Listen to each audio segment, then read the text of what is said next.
तो बच्चों आज हम अर्थ के बारे में पढ़ने वाले हैं। अर्थ के बाहर का जो एटमॉस्फेयर होता है उसके बारे में पढ़ने वाले हैं। एटमॉस्फेयर, अर्थ के बाहर का जो भी एरिया होता है इसको हम क्या बोलते हैं बेटा? एटमॉस्फेयर बोलते हैं। ठीक है, इसको कई पार्ट में हमने तोड़ा है। ठीक है, कई पार्ट में ब्रेक करके हम पढ़ेंगे। जैसे इसका सबसे पहला पार्ट है। ठीक है, सबसे पहला पार्ट है ये। इसमें देखिए ये इस पार्ट का नाम होता है क्या? ट्रोपोस्फेयर। ये हमारा 0 से 10 किलोमीटर पर होता है। ठीक है, 0 से 10 किलोमीटर पृथ्वी, ये हमारी पृथ्वी है, ये हमारी सरफेस है। इस सरफेस से 10 किलोमीटर ऊपर तक क्या होता है? हमारा ट्रोपोस्फियर होता है, जो सबसे पहला नंबर 1 होता है। ठीक है, इसके बाद सेकंड देखेंगे। अब देखो ट्रोपोस्फियर में क्या होता है। ट्रोपोस्फियर में सबसे पहले मिक्सिंग ऑफ गैसेज होती है, मतलब ज़्यादातर जो गैसेज हैं, गैसेज की डेंसिटी वो इसी स्फीयर में पाई जाती है। ठीक है,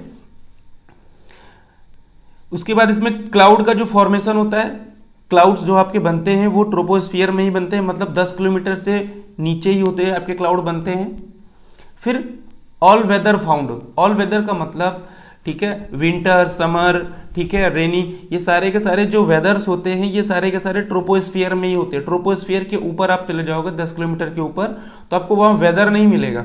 जैसे वहाँ पर आप बारिश नहीं है, यहाँ पर आपको बारिश नहीं मिलने वाली है। बारिश कहाँ होगी? क्योंकि क्लाउड्स कहाँ पर है, क्लाउड्स यहाँ पर है, तो बारिश यहाँ कैसे हो जाएगी?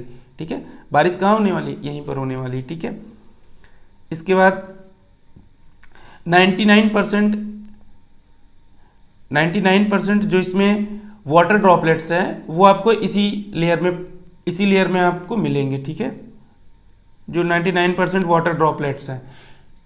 अब इसके बाद नेक्स्ट जो हमारा लेयर आता है, हमारा लेयर है स्ट्रेटोस्फियर। ट्रोपोस्फियर के बाद सेकंड जो नंबर आता है वो आता है स्ट्रेटोस्फियर का। स्ट्रेटोस्फियर के बाद हम देखेंगे स्ट्रेटोस्फियर 10 किलोमीटर से लेके 50 किलोमीटर के बीच में फैला होता है।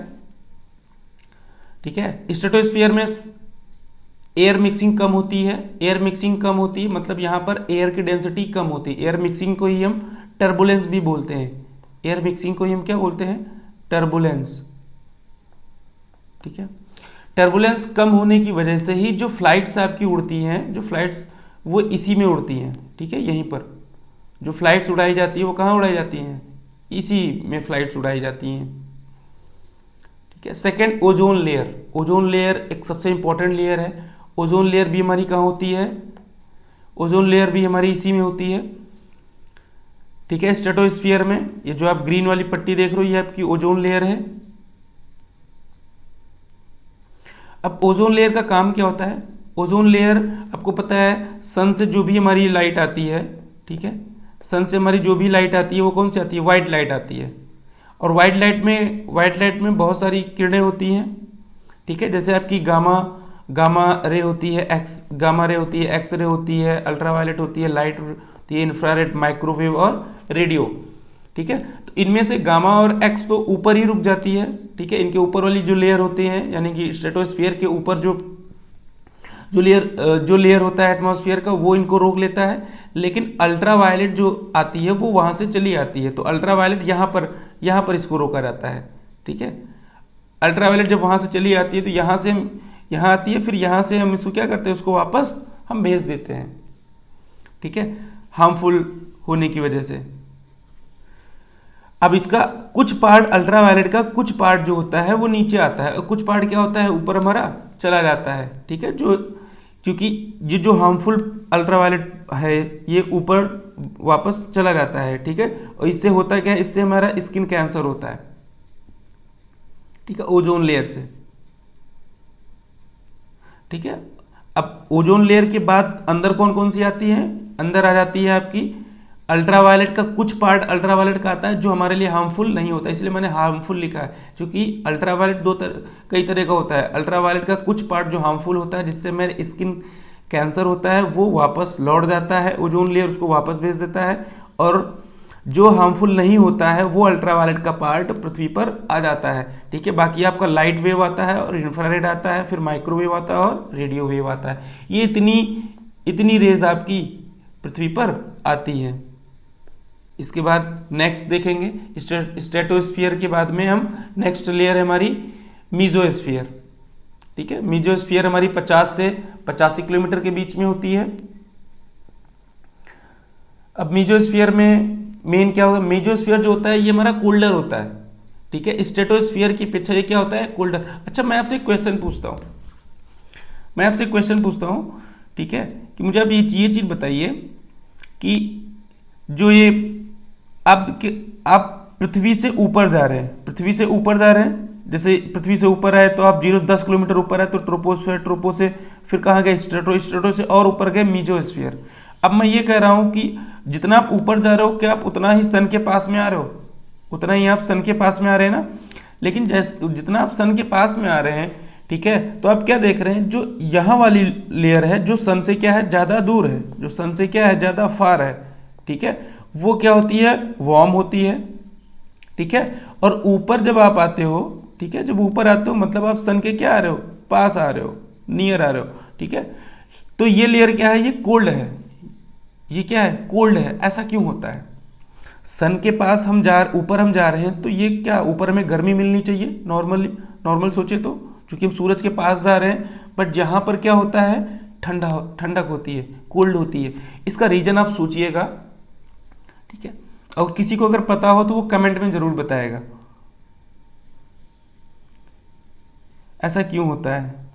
अब इसमें क्या होता है, मीजोस्फीयर में ये बहुत कोल्डर होता है स्ट्रेटोस्फीयर की अपेक्षा। दूसरा क्या होता है, इसमें लेस एयर होती है, एयर क्या होती है इसमें बहुत ही कम होती है। इसके बाद लेस प्रेशर होता है, इसमें प्रेशर भी बहुत कम होता है, यहाँ पर बहुत ही कम प्रेशर होता है, प्रेशर कम होता है। और जो एयर की डेंसिटी होती है वो भी क्या होती है, यहाँ पर बहुत कम होती है। एयर की डेंसिटी कम होने का मतलब यहाँ पर एयर बहुत कम पाई जाती है। ज़्यादा एयर कहाँ पाई जाती है, सबसे ज़्यादा एयर यहाँ पाई जाती है। इसके बाद एयर यहाँ पर इसकी अपेक्षा यहाँ पर कम पाई जाती है, फिर यहाँ पर और कम पाई जाती है, इसके ऊपर बहुत ही हल्की एयर पाई जाएगी। धीरे धीरे से एटमॉस्फेयर मतलब हवा ऊपर क्या होती जाती है, कम होती जाती है। जब हवा कम होगी तो जाहिर सी बात है हवा की वजह से ही प्रेशर होता है, प्रेशर भी हमारा क्या होता जाएगा, कम होता जाएगा एयर का। ये हमारे लेयर है, ट्रोपोस्फीयर, स्ट्रेटोस्फीयर, मीजोस्फीयर। और नेक्स्ट जो हमारा लेयर है वो कौन सा है, फोर्थ लेयर हमारा कौन सा है, थर्मोस्फीयर। थर्मोस्फीयर में जो एक्सरेज होती हैं वो बहुत ज़्यादा होती हैं। मैंने बताया था ना, यहाँ से सन से जो लाइट आती है, वाइट लाइट, उसमें गामा होता है, एक्सरे होता है, अल्ट्रावायलेट, ठीक है, लाइट होता है, इंफ्रारेड, माइक्रो और रेडियो। तो यहाँ पर एक्सरेज की डेंसिटी यहाँ पर बहुत होती है, यहाँ पर एक्सरेज बहुत होती हैं। उसके बाद यहाँ पर एयर जो होती है वो बहुत थिन होती है, एयर आपको यहाँ पर बहुत कम मिलेगी। उसके बाद अब आप और ऊपर आओगे, यहाँ पर ठंडक थी, यहाँ पर जब और ऊपर आओगे ना तो ये और ठंडक यहाँ पर बढ़ जाएगी और कोल्डनेस बढ़ जाएगी। यहाँ पर जो कोल्डनेस होती है वो लगभग फ्रीजिंग कोल्ड होती है। ऐसा लगेगा कि वाटर ड्रॉपलेट्स वगैरह जो अगर वहाँ पर है तो वो क्या हो जाएगी, तो फ्रीज हो जाएगी। इसके ऊपर थर्मोस्फीयर के ऊपर एक और लेयर होती है जो कौन सी होती है, एक्सोस्फीयर। लास्ट लेयर हमारी एक्सोस्फीयर होती है, ठीक है।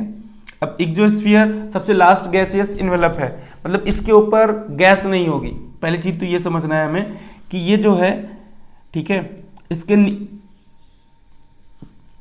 यहां तक हमारा एटमॉस्फेयर है, यहां तक हमारा क्या है, एटमॉस्फेयर है, और इसके बाहर हमारा एटमॉस्फेयर नहीं है। यानी कि बाहर क्या है, हमारा नो एयर है, बाहर हमारे पास कोई एयर नहीं है, ठीक है, एक्सोस्फीयर के बाहर। और एक्सोस्फीयर से नीचे हमारी एयर होगी, ठीक है। उम्मीद करते हैं आप सबको वीडियो बहुत अच्छा लगा होगा। वीडियो अच्छा लगा है तो लाइक करें।